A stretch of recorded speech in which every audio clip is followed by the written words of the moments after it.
bigger one, four. There, we're happy with it. Okay, let's proceed to our next art. And let's see what it is. Okay, and here you are early.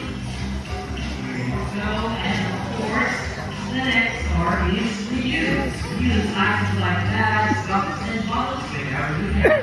This is great to talk early. And just like this one can make great grocery bags. And you can just take on paper and plastic. Just everybody, okay folks? We still have one last art. Don't you have any idea what it is? Okay, early. Let's see the last art.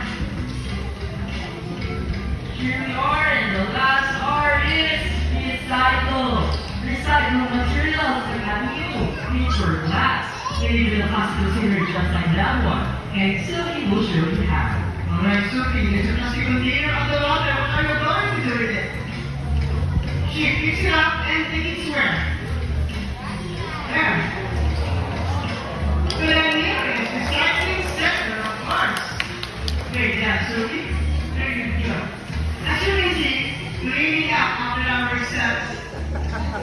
Exactly what we should do.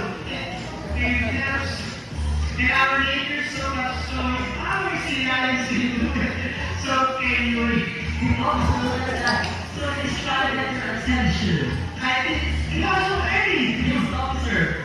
I think you were going to say something. I believe so too. Now let's do it together. Mr. Roy? Okay, so are you ready? Come on. Speak up.